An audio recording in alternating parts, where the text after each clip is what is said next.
Ninguém jamais havia visto Daniel Ferraz perder o controle. Ele era o tipo de bilionário que transformava empresas falidas em impérios, que comprava prédios inteiros com uma ligação, que fazia senadores recuarem apenas com um olhar. Mas naquela noite, parado no meio do corredor da própria mansão, Daniel tremia. E o motivo do medo dele não era um concorrente, uma ameaça política ou um escândalo financeiro. Era a babá. Mais especificamente, a nova babá, recém-contratada, que parecia enxergar tudo, saber tudo, ouvir tudo, até aquilo que ele jurava que ninguém sabia. E aquilo que ela tinha acabado de dizer para ele não fazia sentido algum, mas também não parecia mentira. Eu sei o que está acontecendo com seus filhos, Sr. Ferraz, e não é o que o senhor pensa. Daniel não respondeu. Sentiu uma onda fria subir pelas costas como se fosse um adolescente pego fazendo algo errado. Isso era ridículo. Ele comandava uma fortuna capaz de comprar metade do país. E ainda assim, aquela mulher, franzina, de olhar firme e voz mansa, tinha conseguido deixá-lo mudo. O nome dela era Alyssa. Tinha 26 anos, currículo impecável, histórico limpo, recomendações perfeitas. Tudo certinho demais, bom demais, eficiente demais. Quando a agência enviou o perfil, Daniel quase recusou. Pessoas perfeitas demais sempre escondem alguma coisa. Mas as gêmeas estavam desesperadas, chorando a noite inteira, recusando comida, piorando dia após dia. Os melhores médicos do país não sabiam o motivo. As enfermeiras não duravam mais que 2 semanas. As crianças simplesmente não deixavam ninguém chegar perto. E então veio a Alyssa, e em menos de 24 horas as meninas pararam de chorar. Dormiram, comeram, sorriam para ela como se a conhecessem desde sempre. Isso deveria ter tranquilizado Daniel, mas só o deixou mais desconfiado. E agora, no meio do corredor, com a casa mergulhada em silêncio e as gêmeas finalmente adormecidas, Alyssa havia acabado de dizer que sabia o que estava acontecendo com elas. Algo que ninguém mais conseguira explicar. E quando ele pediu para ela se explicar, Alyssa não hesitou. Tem alguém dentro desta casa prejudicando suas filhas, Sr. Ferraz. Alguém muito próximo. A frase caiu como uma bomba. E Daniel sentiu, pela primeira vez em muito tempo, que havia perdido o controle da própria vida. Horas antes, ele jamais imaginaria que algo assim poderia acontecer. Naquela manhã, a mansão dos Ferraz parecia tão perfeita quanto sempre fora. Mármore brilhando, funcionários andando. Em silêncio, tudo impecável. Mas ao entrar no quarto das filhas, Daniel encontrou as 2 meninas tremendo, pálidas, agarradas uma à outra, como se tivessem medo de algo que não conseguiam dizer. Elas não falavam ainda, mas o terror nos olhos dizia mais do que qualquer palavra. Daniel sentiu o coração falhar. Aquilo não era normal. Nada naquilo era normal. E quando tentou tocá-las, elas choraram ainda mais. Ele saiu do quarto frustrado, furioso, impotente sentimentos que odiava. Foi quando a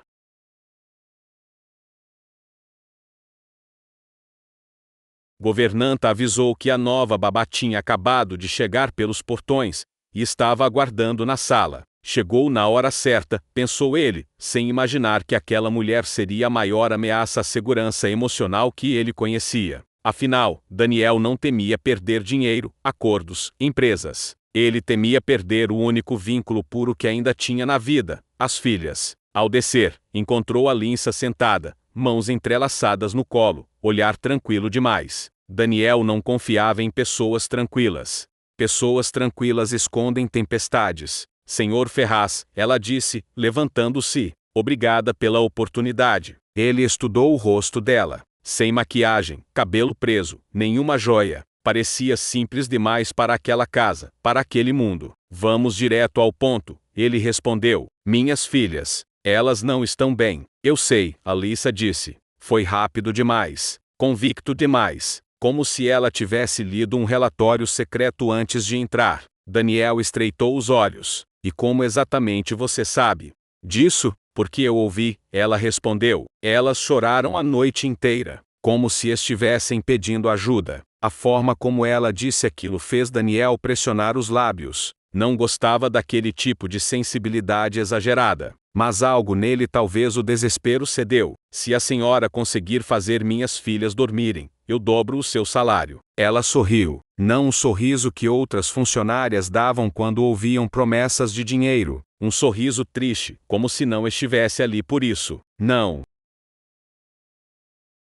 Estou aqui pelo salário, Sr. Ferraz. Aquilo foi o primeiro sinal de alerta, porque todos estavam ali pelo salário, todos, menos ela. E foi por isso que, 3 horas depois, quando as meninas adormeceram pela primeira vez em semanas nos braços de Alyssa, Daniel sentiu algo que não sabia nomear. Não era alívio, não era gratidão, era medo. Medo de que alguém que ele mal conhecia tivesse conseguido o que nenhum médico, nenhuma enfermeira, nenhum familiar havia conseguido. Medo de que ela tivesse poder demais. Medo do que isso poderia significar. A noite caiu, e Daniel não conseguiu pregar os olhos. Andava pela casa como um fantasma, observando as câmeras, verificando portas, conferindo janelas. Ele confiava tanto nas pessoas quanto confiava em sorte, ou seja, nada. Foi quando passou pelo quarto das meninas e viu algo que o paralisou. Alyssa estava parada diante dos berços, imóvel, olhando para as crianças como se estivesse hipnotizada.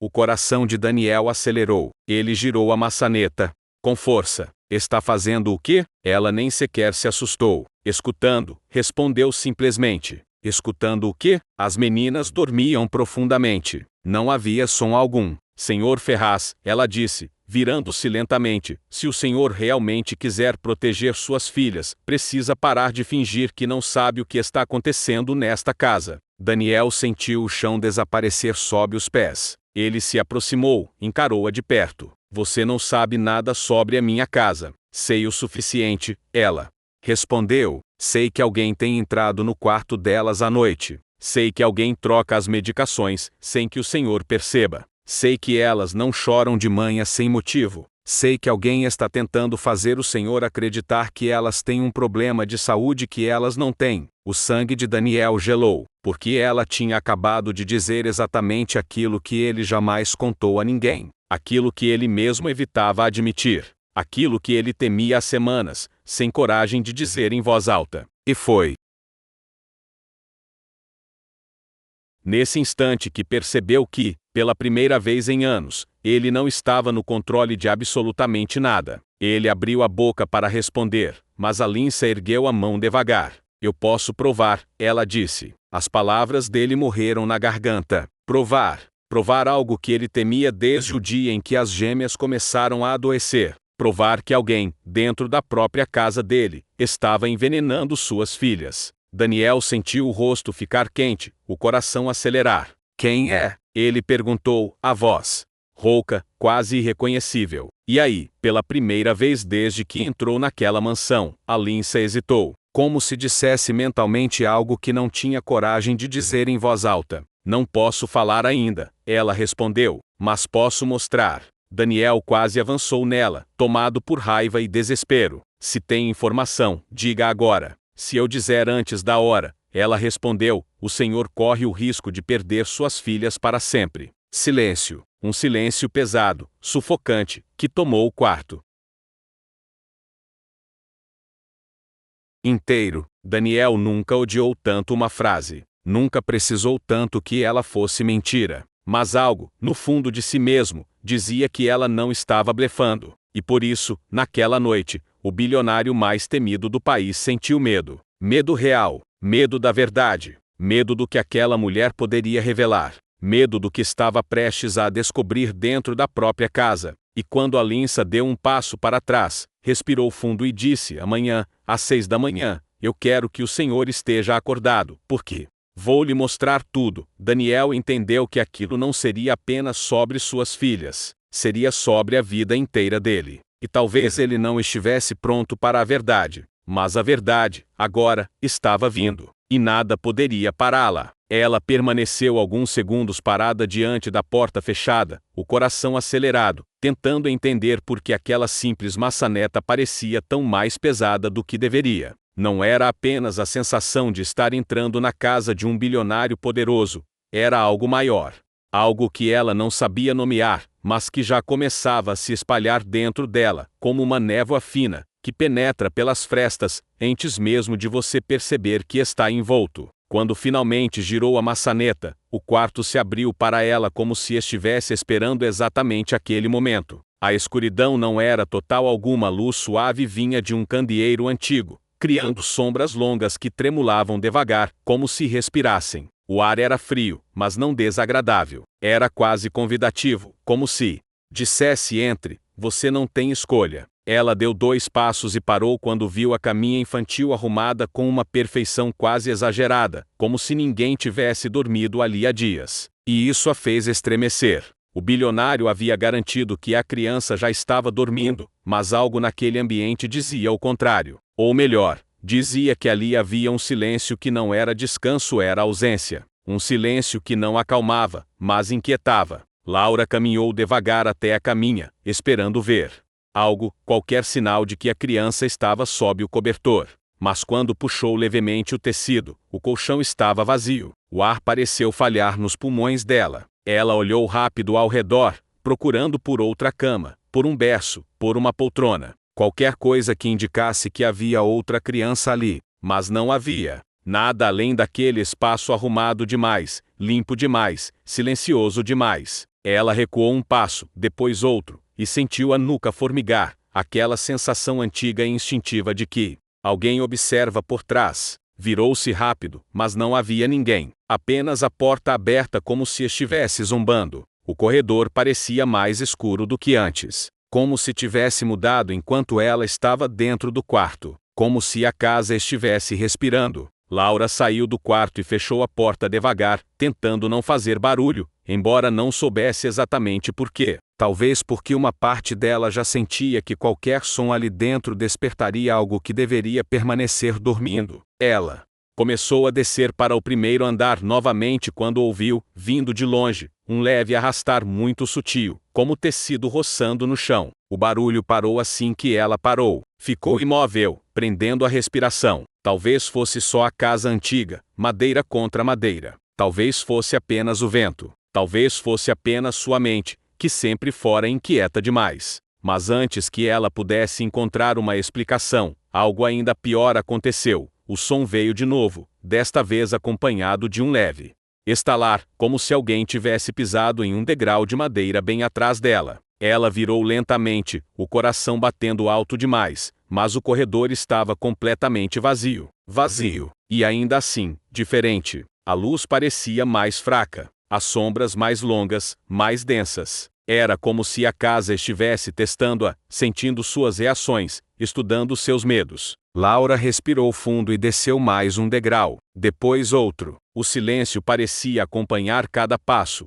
grudado nela como uma sombra adicional. Quando chegou ao térreo, tentou retomar o foco. Precisava encontrar o quarto onde ficaria, precisava checar instruções, precisava reorganizar a mente. Mas antes que pudesse dar um passo, uma voz infantil doce, mas distante, quase como eco, chamou baixinho: "Moça!" Laura congelou. O som não parecia vir do corredor, nem da sala, nem de cima. Era como se tivesse surgido no ar, sem origem. Como se a casa tivesse falado com ela usando o timbre de uma criança. Ela ficou parada, esperando que o som se repetisse, mas nada aconteceu. Apenas o silêncio absoluto, tão denso que parecia pressionar os ouvidos. Ela engoliu seco e decidiu caminhar em direção à sala principal, de onde podia ver parte do jardim pela grande porta de vidro. Mas algo a fez parar outra vez agora. Pela primeira vez, havia um movimento visível. A cortina se balançava suavemente, como se uma brisa entrasse pela fresta.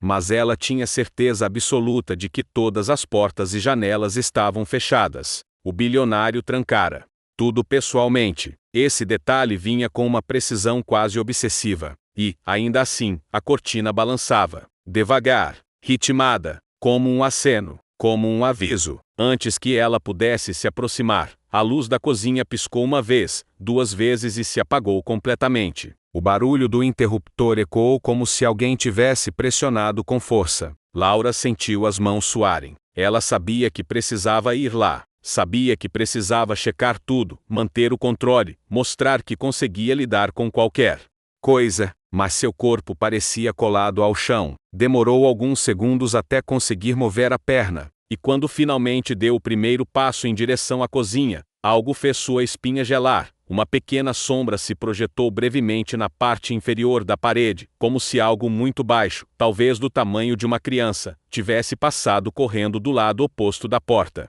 Rápido, silencioso, real. E pela primeira vez Laura entendeu: a casa não estava vazia. A criança estava ali, mas não onde deveria estar, não como deveria estar. E ela começava a perceber que o trabalho daquela noite seria diferente de tudo o que imaginara. Diferente e perigoso. Laura respirou fundo antes de atravessar o arco que levava à cozinha. Sentia que cada passo ecoava mais alto do que realmente deveria, como se a casa amplificasse qualquer som que ela produzisse. A escuridão lá dentro não era comum, era pesada, quase física, como se tivesse densidade. Quando ela estendeu a mão para encontrar o interruptor na parede, algo estranho aconteceu. Seus dedos tocaram a superfície fria, mas antes que conseguisse acender a luz, ouviu um leve suspiro vindo de trás dela. Não era um suspiro humano, era um som curto, irregular, como quando uma criança ri baixinho sozinha. Ela virou rapidamente, mas o corredor estava vazio. O silêncio voltou a cair com uma força quase cruel. A casa parecia brincar com ela, como se estivesse provocando reações apenas para estudar suas respostas. Ela acendeu a luz da cozinha, finalmente. E tudo pareceu voltar ao normal. Normal demais. A mesa imensa estava impecável, sem um único objeto fora do lugar. As panelas de aço na bancada refletiam sua própria imagem de forma distorcida, alongada, como se ela estivesse olhando para versões tortas de si mesma. E foi então que percebeu algo: havia pequenas marcas no chão, marcas que não estavam ali quando ela passou pela cozinha mais cedo. Eram passos pequenos, pareciam pegadas de criança, mas estavam incompletas, levemente borradas, como se tivessem sido feitas por um pé úmido que secou rápido demais. Elas iam da porta para debaixo da mesa e paravam ali. Laura se abaixou, mesmo sentindo o corpo inteiro protestar. A escuridão sob a mesa parecia mais escura que o ambiente ao redor, um poço de sombra. Ela aproximou o rosto um pouco mais e prendeu a respiração. Havia algo lá. Não conseguia distinguir o que, mas sentia presença, olhos, observação. E então, numa fração de segundo, duas pequenas bolinhas brilhantes surgiram na escuridão, como olhos refletindo a luz da cozinha. Laura caiu para trás, o coração batendo tão forte que parecia que ia rasgar o peito. As luzes piscaram uma vez e quando se estabilizaram de novo, os olhos tinham desaparecido. A mesa estava vazia, a sombra, intacta, como se nada tivesse acontecido. Ela se levantou rápido demais, quase tonta. E antes que pudesse raciocinar, o som veio outra vez. Agora mais claro, agora mais perto. Risadinhas vindas do andar de cima. Aquilo a deixou gelada. Era impossível. Ela tinha acabado de ver algo ali embaixo. Algo com olhos que brilhavam. Algo que parecia estar sob a mesa. Como poderia subir tão rápido sem produzir nenhum som além da risada? Laura olhou para a escada. Ela parecia mais longa do que antes, mais inclinada, mais escura no topo. Cada degrau parecia um convite e uma ameaça ao mesmo tempo, mas ela sabia que precisava subir. Era babá, era seu trabalho. E, apesar de tudo que estava sentindo, uma parte dela ainda queria acreditar que havia uma explicação lógica. Uma criança que não dormiu, uma criança assustada, uma criança brincando. Era isso que ela repetia mentalmente para não surtar. Ela começou a subir, um degrau por vez, sentindo a madeira ranger debaixo de seus pés. Mas quando chegou na metade da escada, algo mudou na atmosfera da casa. O ar ficou mais frio, mais parado, como se todas as correntes de ar tivessem sido sugadas para algum lugar. E então, de repente, a porta do quarto da criança, a mesma que ela havia fechado, estalou. Um estalo seco, seguido de um rangido lento, como se estivesse se abrindo. Sozinha, Laura subiu o restante da escada quase sem perceber, guiada por um instinto que ela mesma não sabia explicar. Quando chegou ao corredor, a porta estava meio aberta, a mesma fresta que ela tinha deixado antes de fechar.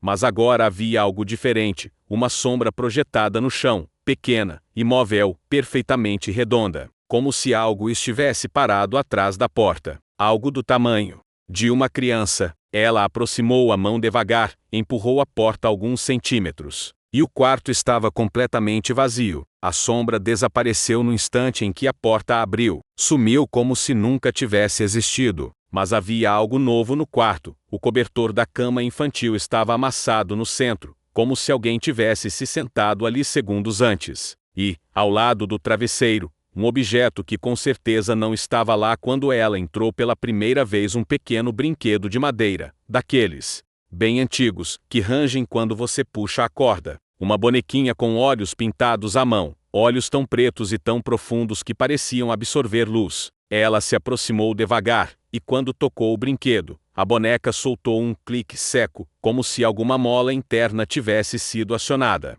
Laura recuou um passo, mas o brinquedo não se mexeu. Não fez nada além daquele som quase imperceptível. E ainda assim, ela sentiu que algo tinha mudado no ambiente. Como se a casa tivesse percebido que ela tocou o objeto errado. Como se tivesse quebrado alguma regra invisível. Foi então que ouviu passos não dela vindo do corredor. Passos leves, rápidos, como os de uma criança correndo. Ela virou a cabeça rápido demais, sentindo o estômago virar junto. No corredor vazio, algo passou correndo de um lado para o outro, em apenas um segundo, rápido demais para que ela identificasse o que era. Mas ela viu um borrão pequeno, baixo, escuro, com uma silhueta humana. Uma criança que não deveria estar ali. Uma criança que o bilionário dissera que estava dormindo, mas que claramente não estava. E naquele momento, Laura teve certeza absoluta de que não estava lidando com uma criança comum. Não estava lidando com um ser humano comum. E não estava em uma casa comum. Seu coração pareceu parar quando algo tocou seu tornozelo levemente, como um dedo infantil, e desapareceu antes que ela pudesse olhar para baixo.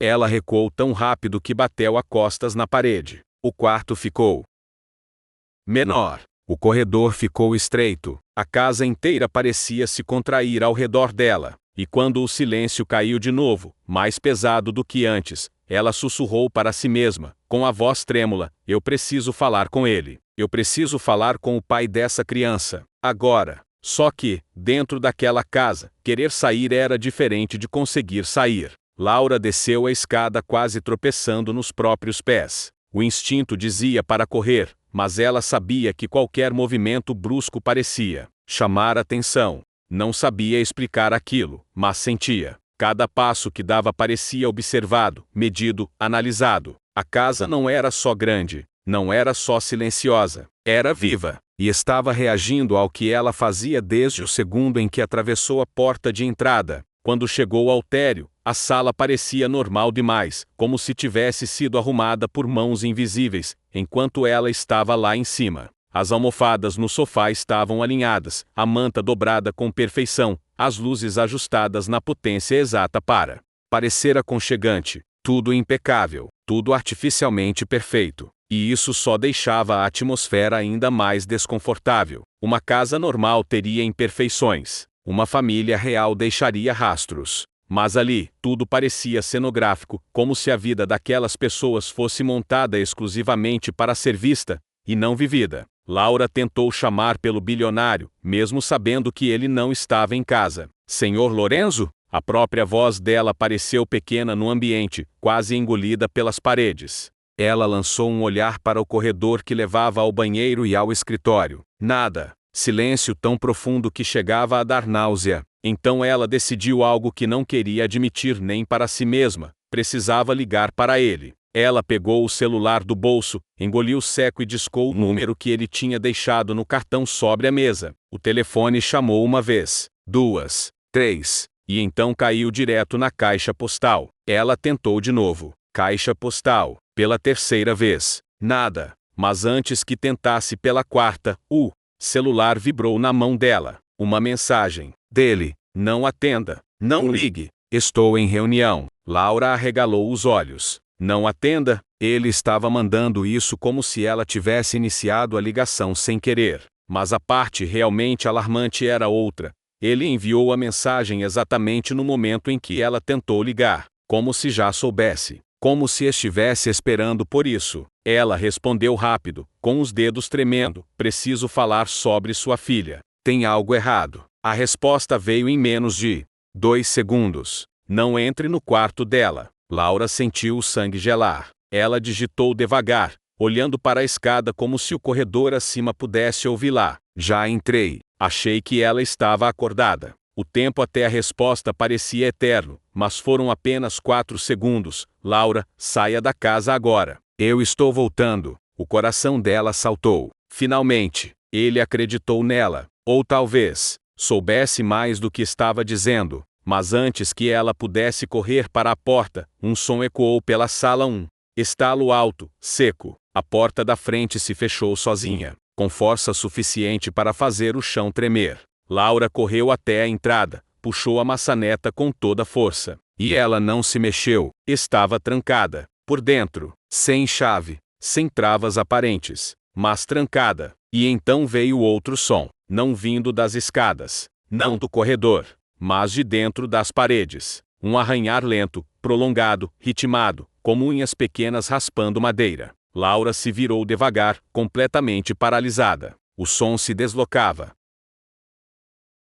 como se algo estivesse se movendo, dentro da estrutura da casa, da parede da sala para o teto, do teto para as vigas, das vigas para o andar de cima. E então, de repente, silêncio total outra vez. Laura respirou fundo, tentando não chorar. Sabia que não podia perder a cabeça. Mesmo morrendo de medo, tinha que pensar. Ela olhou em volta procurando qualquer coisa que pudesse usar para se defender. Mas não era como se estivesse sendo atacada por uma pessoa. Era outra coisa, algo que ela ainda não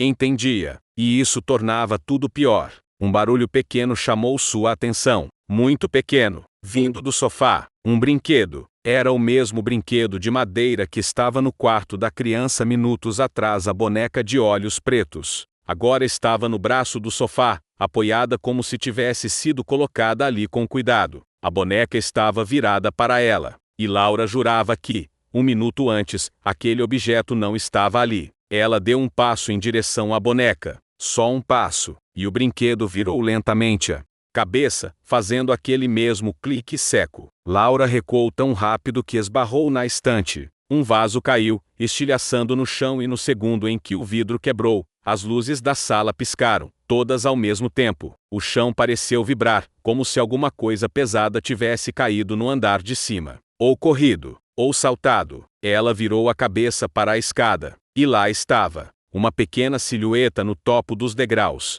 parada, imóvel, observando. Eram olhos, 2 pontos brilhantes, refletindo a luz fraca da sala, baixos demais para ser um adulto, altos demais para ser um brinquedo. Laura não conseguia respirar, não conseguia piscar, não conseguia mover um músculo sequer. A silhueta inclinou a cabeça, como se estivesse curiosa, como se estivesse estudando Laura. E então, pela primeira vez, um sussurro atravessou a casa inteira. Baixo, arrastado, infantil. A gente não quer que você vá embora. Laura sentiu as pernas quase desabarem. Ainda não. Laura levou alguns segundos para entender que o sussurro não estava em sua cabeça. Não era imaginação. Não era eco. Ele vinha do topo da escada. Daquela pequena silhueta imóvel, que continuava olhando para ela sem piscar, como se medir a reação dela fosse parte de um jogo muito mais antigo do que aquela mansão. O ar ficou mais pesado,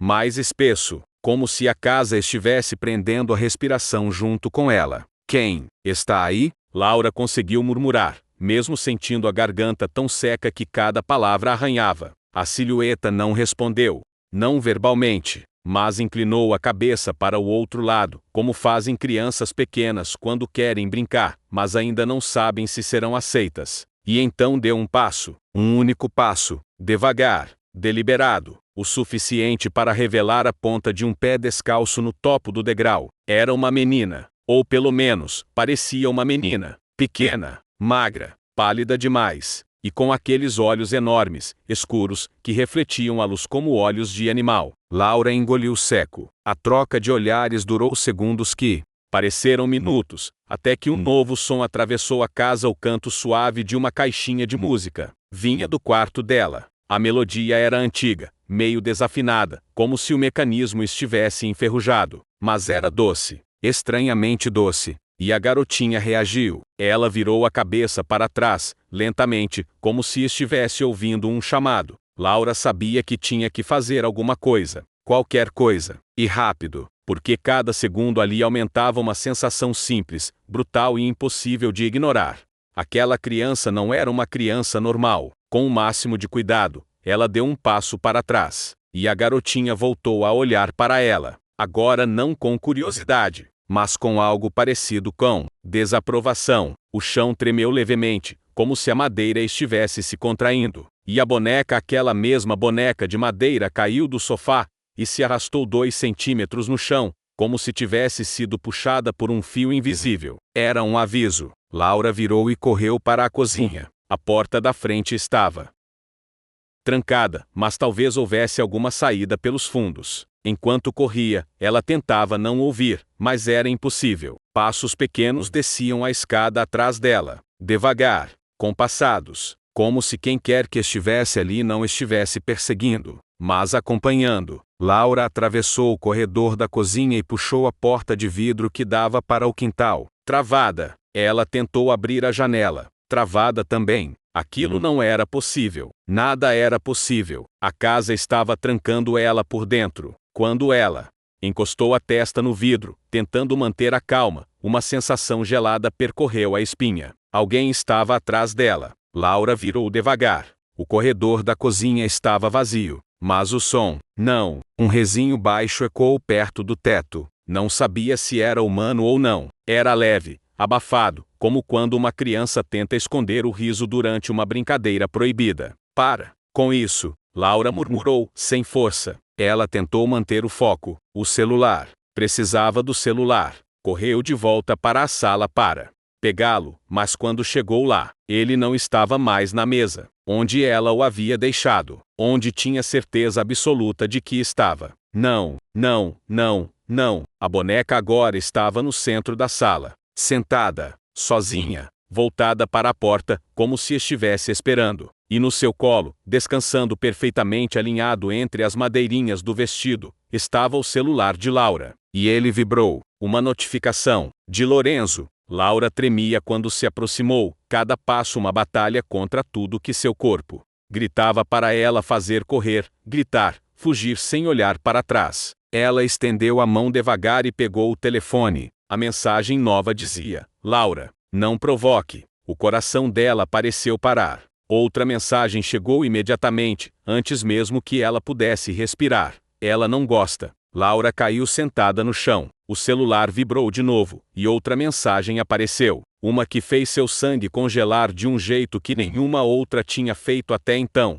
Não olhe para ela diretamente. Laura ergueu-o. Olhar devagar, mesmo sabendo que não devia. E no canto da sala, de frente para ela, totalmente imóvel, estava a garotinha. Não no topo da escada, não na cozinha, não nas sombras. Ali, a menos de 3 metros de distância, com os olhos fixos nos dela. Olhos que não tinham brilho humano, olhos que não piscavam, olhos que pareciam completamente errados. Ela levantou a mão, devagar, como se estivesse mostrando algo. A palma da mão estava coberta de poeira. Poeira antiga, escura, que caía em flocos no chão. E então a luz piscou forte, estourando numa explosão branca. Quando a visão voltou, a garotinha não estava mais lá. Mas no chão, bem na frente de Laura, havia algo que definitivamente não estava ali antes, uma fotografia, amassada, antiga, mostrando a mesma garotinha. E ao lado dela abraçando-a estava Lorenzo,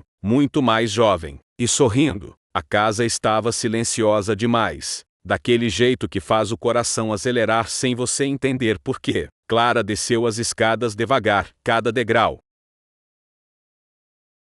rangendo como se denunciasse sua presença para algo que ela ainda não via. A luz do corredor piscou 1, 2 vezes antes de apagar de vez. O ar ficou pesado, como se alguém estivesse ali, respirando junto com ela. Clara tentou acender o interruptor, mas nada aconteceu. Então, um som seco ecoou do outro lado da sala. Toque, toque, toque. Não era batida na porta. Era algo batendo no chão. Algo irregular, como um objeto rolando e parando. Ela engoliu o seco. Daniel, chamou, esperando ouvir a voz do menino. Nada. O barulho veio de novo, mais forte agora. Clara olhou para o chão e viu uma pequena bolinha azul sair de trás do sofá, rolando até parar bem aos seus pés. A mesma bolinha que Daniel tinha jurado que não pertencia a ele. Clara deu 2 passos para trás, mas antes que pudesse reagir, a porta da cozinha bateu sozinha com força, como se alguém a tivesse fechado com raiva. O impacto fez as janelas tremerem. Ela correu até a porta e tentou abri-la, mas estava trancada por dentro. Algo a segurava. "Tem alguém aqui?" sussurrou, com a voz trêmula. Silêncio absoluto. Até que, bem perto de seu ouvido, como se alguém estivesse a centímetros de distância, uma voz infantil murmurou: "Você não devia ter voltado." Clara gelou na mesma hora. Seu corpo paralisou, e antes que pudesse reagir, a luz da sala acendeu sozinha, revelando, no centro do cômodo, uma silhueta pequena, imóvel, e completamente virada para ela. Era uma criança, mas não era Daniel. "Quem é você?" perguntou Clara, quase sem ar. A figura inclinou a cabeça devagar demais para ser natural, e sorriu. Aquela criança parada no meio da sala não parecia real. O sorriso era largo demais, fixo demais, vazio demais. Clara sentiu as pernas ficarem fracas, mas sabia que se corresse, perderia completamente o controle da situação. "Onde está o Daniel?" ela perguntou, tentando manter a voz firme.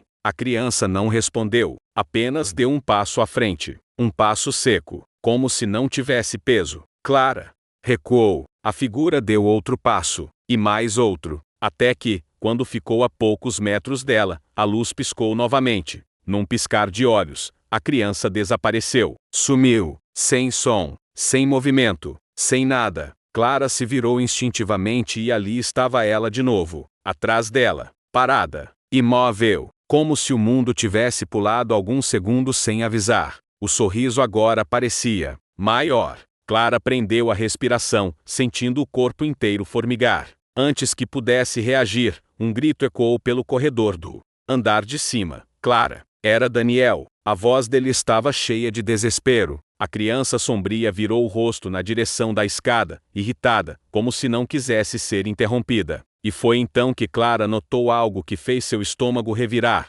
Os olhos da figura não eram pretos. Não eram vazios. Eles estavam queimados, como se algo tivesse derretido o rosto, deixando apenas 2 manchas escuras, brilhantes e profundas. "Clara, me ajuda!" Daniel gritou novamente. Sem pensar, ela correu rumo à escada. Atrás dela, a figura começou a produzir um som baixo, um estalo, como se seus ossos estivessem se quebrando cada vez que tentava se mover mais rápido. Enquanto subia, Clara ouviu esse estalar ficando mais próximo, mais perto, mais perto. Quando chegou ao corredor, viu Daniel encostado na parede, tremendo. Ele apontava para o quarto. "Ela está aqui", sussurrou. "A menina que eu vi no espelho. Ela não quer que você fique." Clara segurou o rosto do garoto, tentando acalmá-lo, mas antes que pudesse dizer qualquer coisa, a porta do quarto atrás dele se abriu sozinha, rangendo bem devagar, revelando apenas escuridão total lá dentro. E então, a mesma voz infantil murmurou do breu: "Ele é meu." A voz infantil ecoou pelo quarto escuro com tanta nitidez que parecia sussurrar direto dentro da mente de Clara. Daniel agarrou o braço dela, tremendo como se estivesse congelando, e Clara soube que não poderia dar mais um passo para trás. Se fugisse agora, aquela coisa levaria o garoto para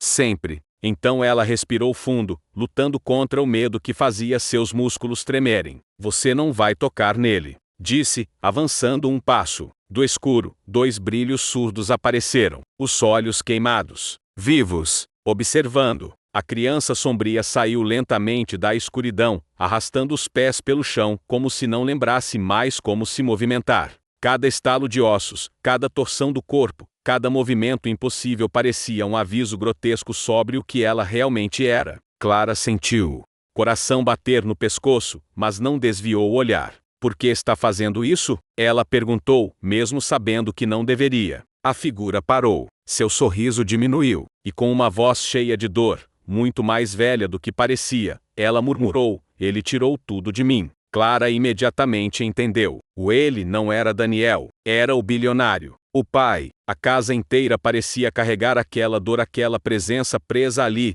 sufocada entre paredes de mármore e quartos enormes sempre vazios. A criança, a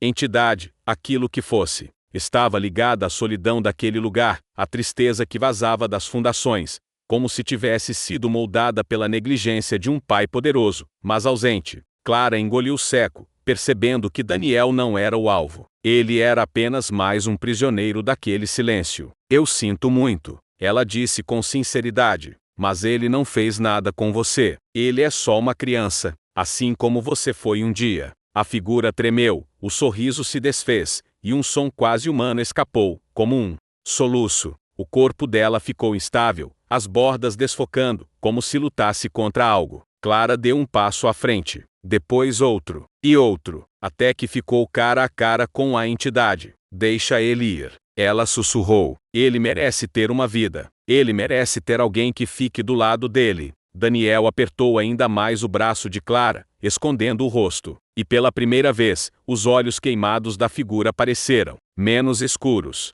Uma luz tênue surgiu ali, uma lembrança, uma memória. A entidade levantou a mão, hesitante, como se estivesse tocando o próprio passado na expressão de Clara. E então, com um último olhar triste, ela recuou para dentro do quarto e desapareceu. Não houve grito, não houve estalo, não houve ameaça, apenas o silêncio pesado de algo que finalmente foi liberto. Clara abraçou Daniel com força, sentindo as lágrimas do garoto molharem sua camisa. Ele tremia menos agora. Ela se foi. Ele sussurrou. Eu senti. Clara passou a mão nos cabelos dele. Eu sei. E ela deixou você ir. Nos dias seguintes, o bilionário mandou reforçar toda a segurança da casa, instalar mais câmeras, contratar especialistas, até pesquisadores paranormais, qualquer coisa que evitasse outro incidente. Mas, curiosamente, nada mais aconteceu. Nenhuma voz, nenhuma aparição, nenhuma luz piscando.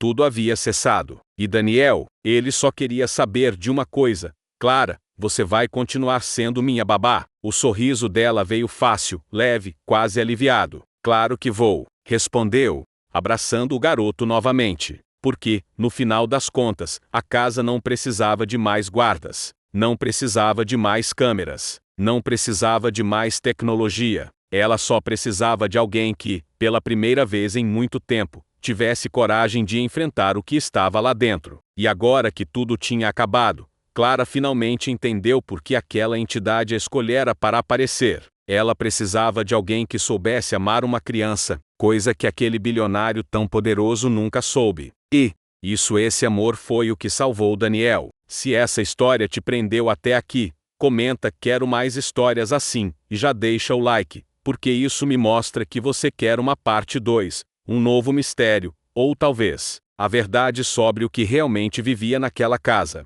E se você gosta de histórias sombrias, emocionantes e cheias de reviravoltas, se inscreve no canal, porque o próximo caso pode ser ainda mais perturbador do que esse. Quer a próxima?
História é só pedir.